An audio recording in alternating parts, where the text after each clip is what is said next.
an 8th Air Force fighter base on the invasion coast of England, the commander of a combat wing pins DFCs on Thunderbolt pilots. They won those medals in the Battle of Germany, escorting our bombers to their targets. Ramrod is the fighter's name for an escort job, and a ramrod begins at Bomber Command. The route and the plan for the job comes over the scrambler phone into the combat ops room at Fighter Command. The time is late afternoon, October 1st, 1943, and the mission is Ramrod to Emden tomorrow. Let's draw it on the maps, have a look at the job. It's to be a big deal, almost 400 bombers. And here's their route into the target and out again, 300 miles and more each way. And where do they want fighter cover? Where are the rendezvous points? That's the key to a ramrod job.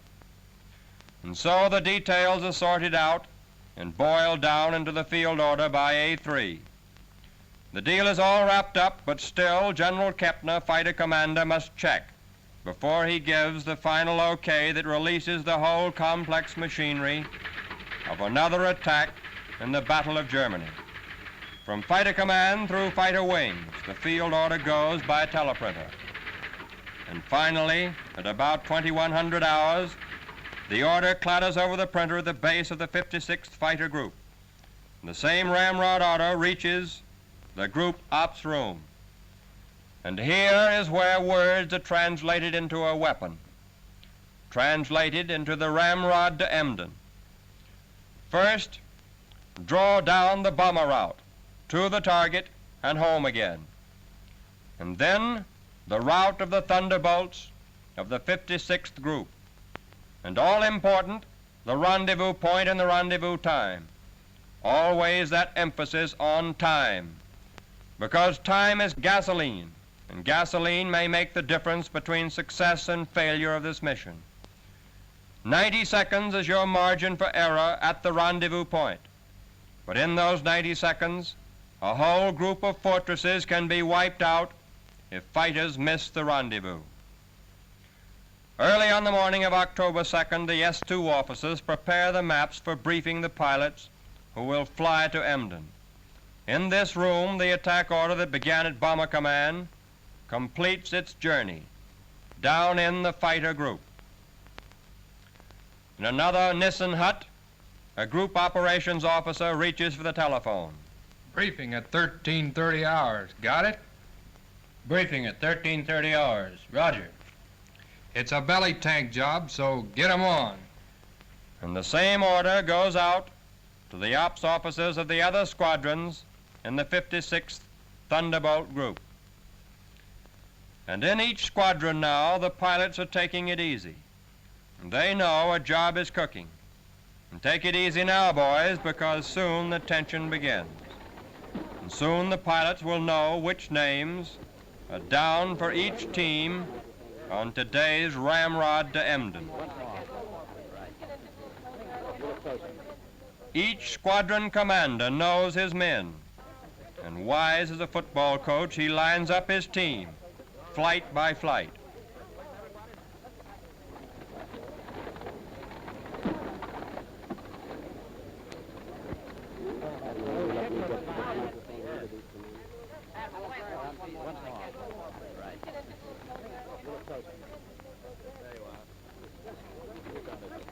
Out around the field, the ground crews put on the belly tanks that the Thunderbolts will need today to do their job.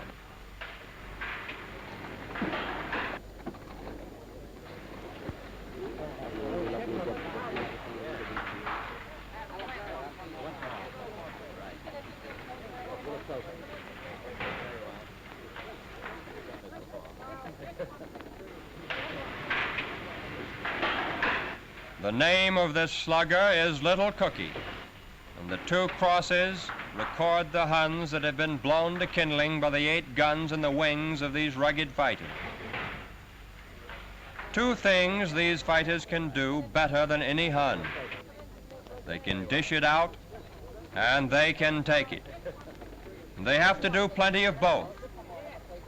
The guns are loaded, the tank is on, and finally the gas, the precious gas. Back at headquarters, the Group CO studies the job in the ops room. A veteran of more than 80 missions, he knows full well what these lines on the map mean to planes and pilots. Like a Toscanini or a Benny Goodman, he must absorb and memorize the music because he leads the job today. And next, let's check with Stormy, the weather officer.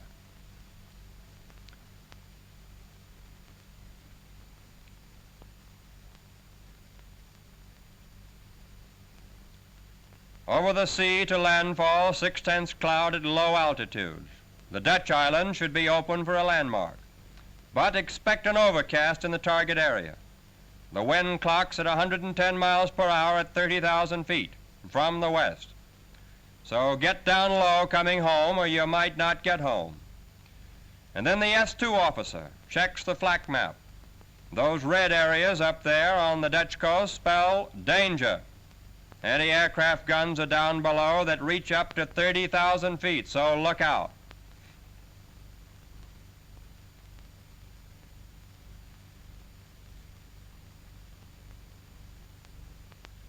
And now in the briefing room, the S2 officers and the ops officers wind up the job of laying out today's mission on the large-scale map. And outside now, from scattered corners of a station that is sprawled all over the English hills, carefully dispersed to guard against sneak raiders, the 50 or more pilots who will go out today in Thunderbolts arrive at the briefing shack on battered bicycles and some in the always reliable Jeep. If it weren't for the bikes and the Jeeps, you'd have to spend half of each day just walking between the places you have to go on the average fighter station in Britain. The bomber crews were briefed hours ago for today's ramrod to Emden. A fighter briefing is plenty serious. 50 or more pilots for the day's job file into the briefing hut, and there they sit down. The CO comes in, and the briefing begins. Well, here it is. The big friends are pasting Emden today. We're to give fighter cover from Zood Camp over the target and back out again to the sea and then part way home. The 56 will lead the show in. We escort the lead box of bombers. We've got to give them head-gun cover.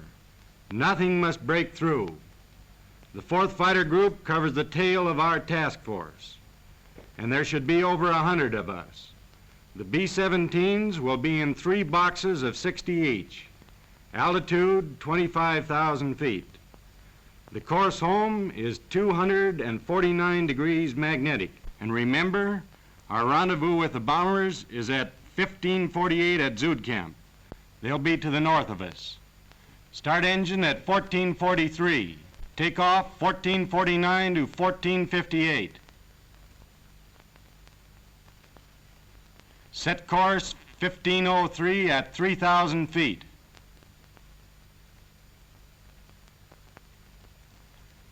Course out 80 degrees. Target 89 degrees 1600. Course back 249. Land at 1722. Carefully on the back of his hand, each pilot writes down the dope on the day's job. And now back to the CO again. My wingman, White 2, will relay messages and work on the bomber channel. For the takeoff, I will lead the 61st off runway 5. The 62nd will queue up on runway 6. After I take off, the 63rd will move into position and be ready to shove as soon as the runway is cleared. And now the dope on the enemy flak and fighters for the day's job from the S2 officer. A flak map shows you where you may have trouble today. Heavy flak around Emuden and Amsterdam and over the target, so open up. Stay out to sea on the way home. German fighter strength is heavy here. Look out for twin-engine rocket ships. They'll be below you. Keep your eye out for them and don't let them through to the bombers. And now the dope on the weather. Weather will be important today. because the bombers are going to hit the Hun through heavy cloud. The weather officer takes over the briefing now. You'll see just about enough ground today to know the Earth is down below. The target area and the whole stretch of the Zuider Zee in Holland will be pretty well covered. The front over to the west of us won't affect the base for your return. There'll be scattered cloud. Winds above are 110 mile per hour at 250 degrees. Contrails will persist at 31,000. And now, with the time check, the briefing will come to an end. This moment is dramatic in its tension and important. 4,000 men will be in the air on this ramrod to Emden. All 4,000 must be synchronized to the second. Okay, boys, good hunting. Jeeps will carry pilots to the planes. In England, as in Burma or in Italy, General Mud hangs to your feet.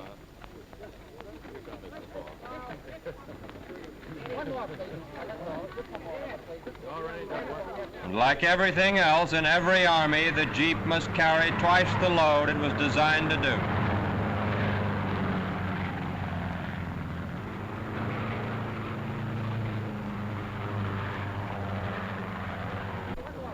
"54 pilots ride out to 54 planes. None of them know what lies ahead. But they aren't worried because so far this group has shot down Huns at the rate of 4 for 1. The crew chief helps the pilot into a chute. And crew chiefs worship their planes and their pilots. And they always say, "Good luck, sir, see you later."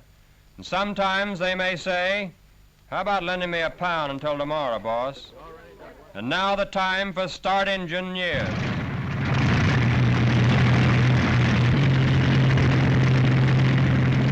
Six minutes after the first engine starts, the first squadron must begin the takeoff.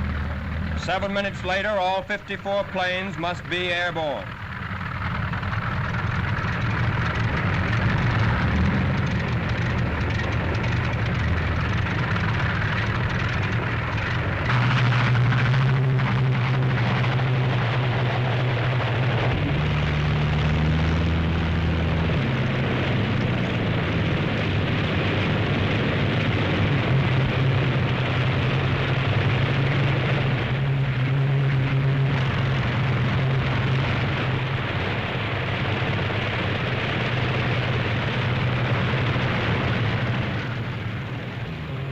Crew chiefs ride the wings to guide the pilots into the tight-packed lineup on the runways.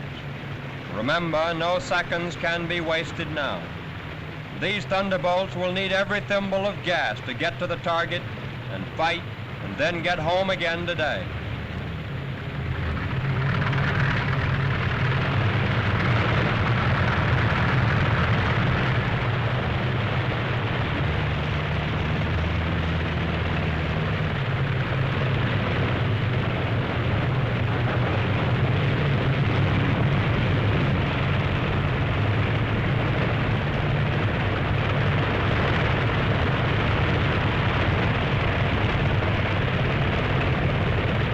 There goes the flare, and there goes the first pair, like sprinters at the starter's gun.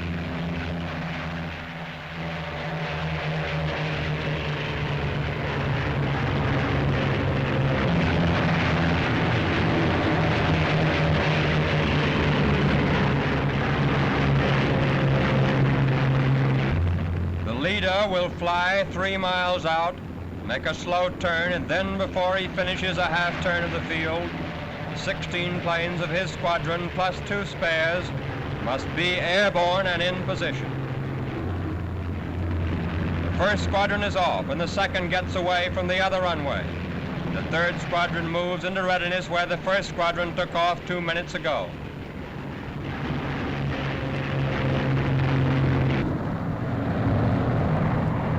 One slow climbing turn, all 3 squadrons will assemble and form into a huge V. The lead squadron in the center, the spearhead. The flights fly in a 4-ship V, 8 aircraft operating as a section. The trailing section flying 500 feet above the other. The 2 spares of each squadron straggle behind. Now the whole group sets course on 80 degrees. A slow climb to the Dutch coast, then open up into battle formation. And 3 hours from now, home again if you're lucky.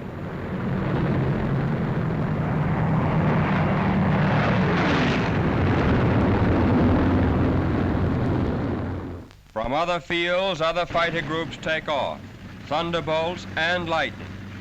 In the Battle of Germany, a fighter's first, last, and only job is to protect the bomber.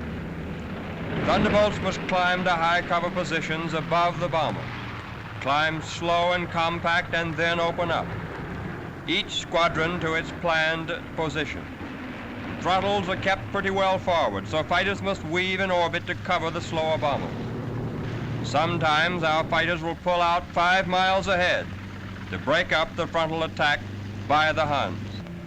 The Thunderbolts operate like interference in football, taking out the tacklers.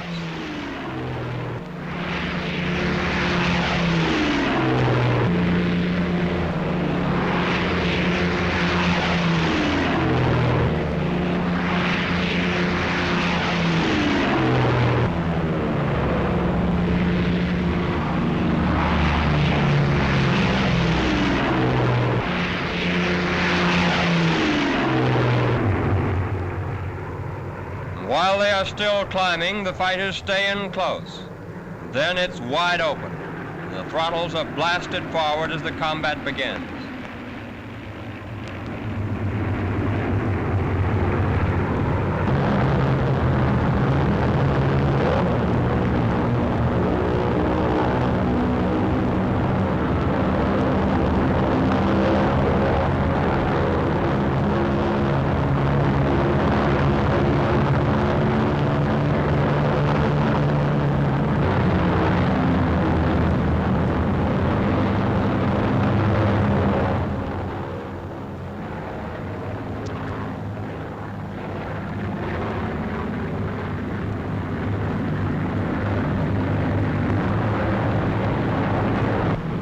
The bandits are sighted and begin their slashing attacks through the bomber formations, and the Thunderbolts are on top of the attackers.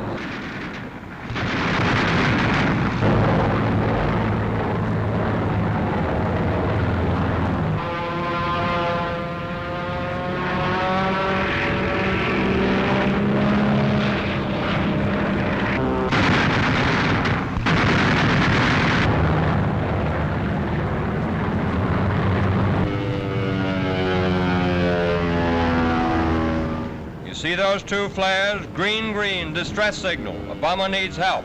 And here come 2 Thunderbolts.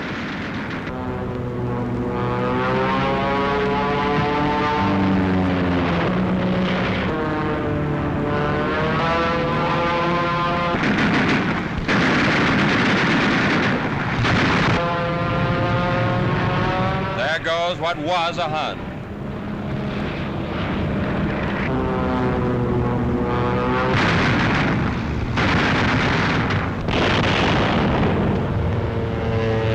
The other pair of the flight.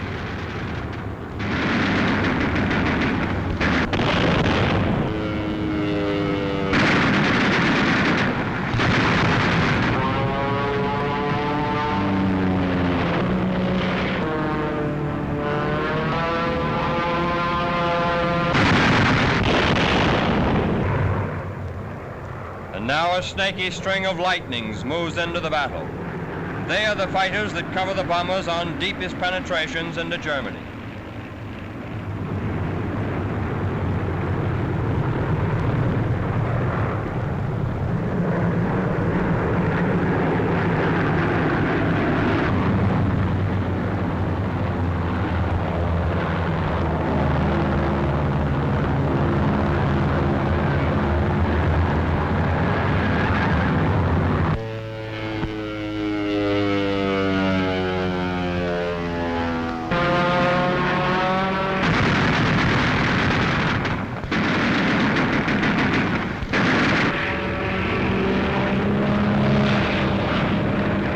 Remember this, you can outdive anything you'll meet in the Battle of Germany. Keep on his tail and in the end you'll get him.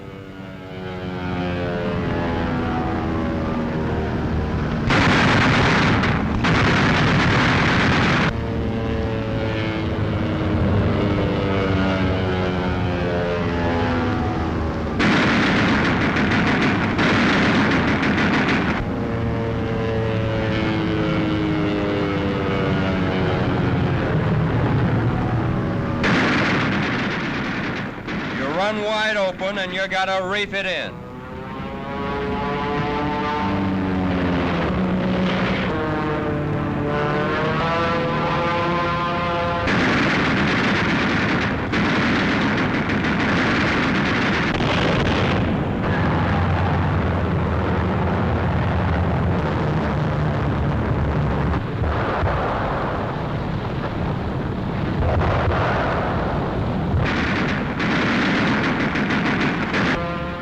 Watch these Huns. The single-engine jobs always hit the fortresses from the front.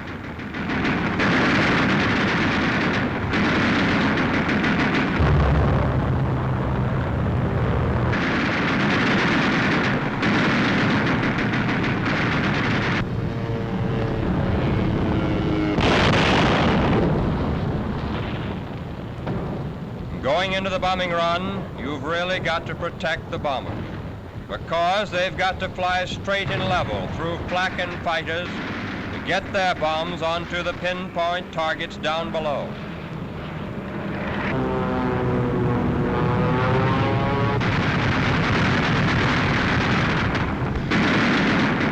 The opening of the bomb bays is the signal for the bandits to press home their attacks. The bandits know that the forts and libs cannot take evasive action until their bombs are away. The bombardier must forget his nose guns now and concentrate on that bomb site. Through cloud or clear skies, those eggs must go down and find the target. And it's up to you to help the bombers lay those eggs on targets like these.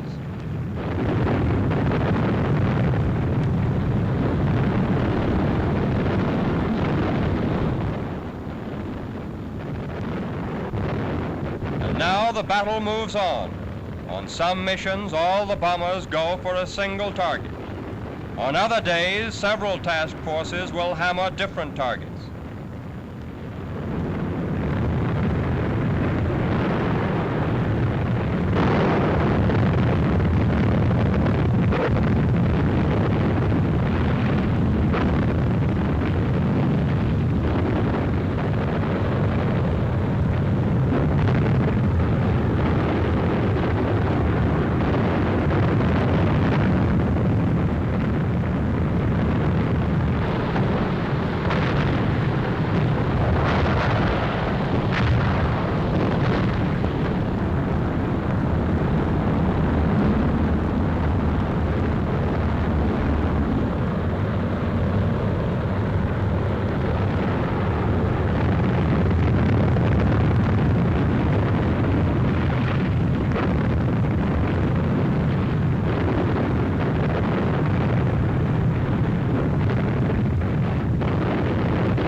Fresh fighter group moves into the scramble. It's hammer, hammer, hammer every mile of the way. Twin-engine Huns come up now with their long-range rocket guns. Watch this explosion. That was a Rocketeer.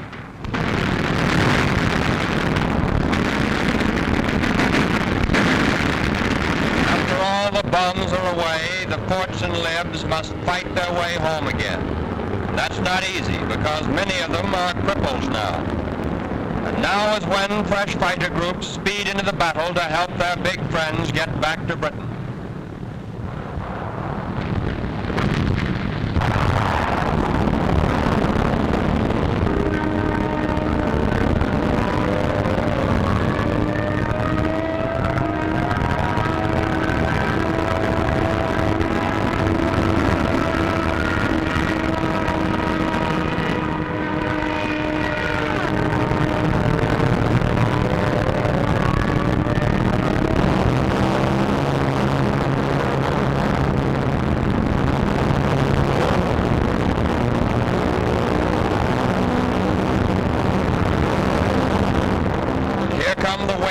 flags across the sky that mean fresh fighter strength.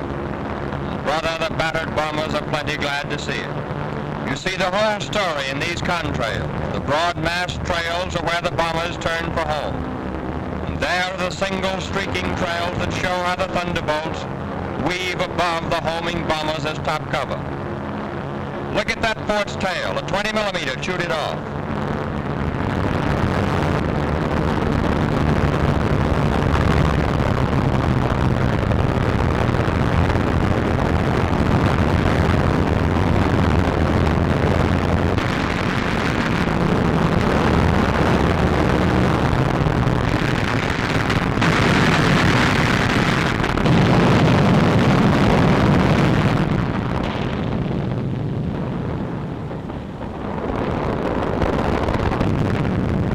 Some of the bombers are bound to get it.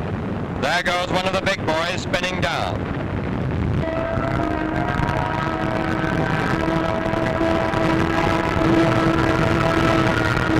Some of the fighters get it too. There's the single shoot of a Thunderbolt pilot floating down.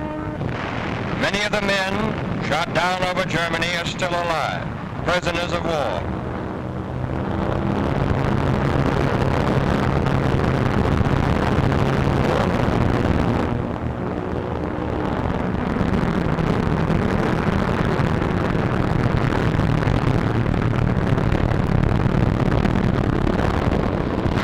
Black smudges of the flak that come up from the anti-aircraft guns below.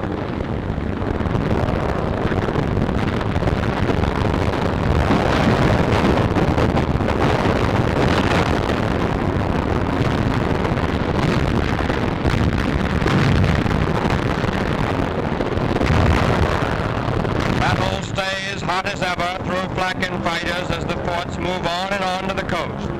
Sometimes the battle goes on halfway across the channel. Welcome is the sight of the coast of England. But even then, the battle is not ended, because crippled planes must still be landed, and often that is not easy. The battle-damaged fighters limp home to land ahead of their group. Watch this landing. His right tire is shot away.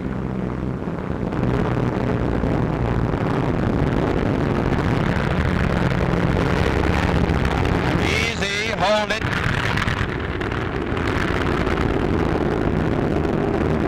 And at last, he's down. And now a group of Lightnings land.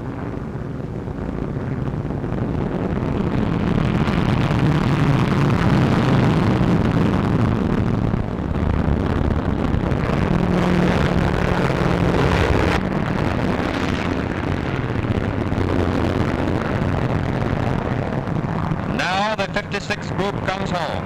Flight after flight will peel off.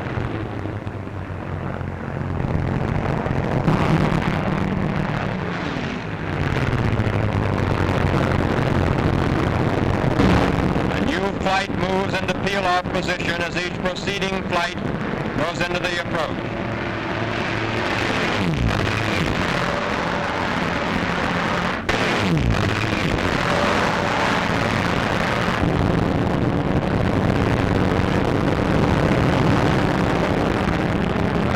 Hurry, because gas is low.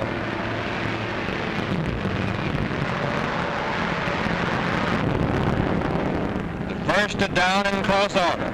They must clear the end of the field as fast as possible.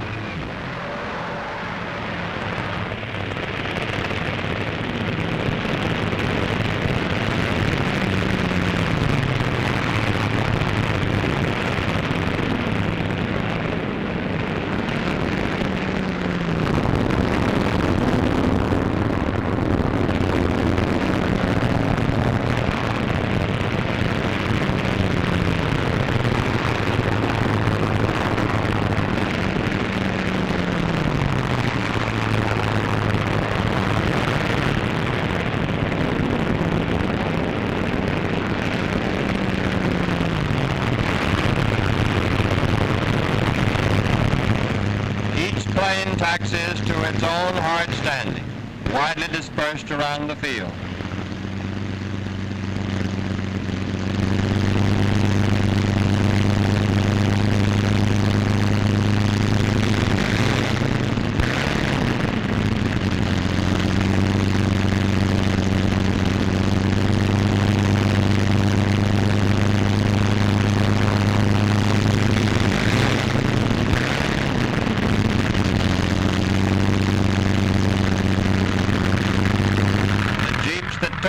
pilots to their planes. Now take them back to the interrogation.